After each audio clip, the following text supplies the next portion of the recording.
দেখো, গুণবতী রূপবতী কিন্তু সবাই হতে পারে, ভাগ্যবতী সবাই হতে পারে না। এটা একদম প্রুভ আমি নিজে এবার পেলাম।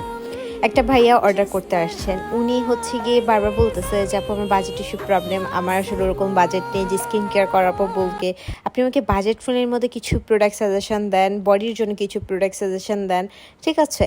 দেন তাকে আমি বলি যে ভাই আপনি এগুলো নিতে পারেন আর এগুলো নিতে পারেন, মানে অনেক বাছাই করে দেন হচ্ছে গিয়ে তিনি অর্ডারটাকে কনফার্ম করলেন। মানে তার বউ হচ্ছে গিয়ে বিভিন্ন স্কিন কেয়ার পেজগুলোকে একটু দেখেন, বিভিন্ন ভিডিও দেখেন, তো এটা নাকি উনি পাশে থেকে অনেকবারই লক্ষ্য করছেন যে তার বউ স্কিন কেয়ার রিলেটেড ভিডিওগুলো না অনেক বেশি পছন্দ করেন, এবং সেই সুবিধার্থে উনি কিন্তু এই সারপ্রাইজটাই হচ্ছে গিয়ে তাকে দিচ্ছেন। জানি না, হয়তো ওই ভাগ্যবতী আপুটা কিন্তু আমাদের ভিডিওটাও দেখছে, সে নিজেও জানে না যে তার হাজব্যান্ড তার জন্য এগুলো অর্ডার করছে। তো যাই হোক, অনেক পরে ভাইয়া দেন আবারও রিকোয়েস্ট ছিল যে আপু দ্রুত পার্সেলটা দিবেন, যত দ্রুত সম্ভব ডেলিভারি দেওয়ার ব্যবস্থা করবেন। এই ছিল ভাইয়ার অর্ডারগুলো। এগুলোই হচ্ছে গিয়ে তিনি নিয়েছেন, বডি কেয়ারের কিছু প্রোডাক্ট নিয়েছেন, স্কিন কেয়ারের কিছু প্রোডাক্ট তিনি নিয়েছেন। এই শুনে বাছাই করে ওনার বাজেট অনুযায়ী তিনি এই প্রোডাক্টগুলো চুজ করেছেন।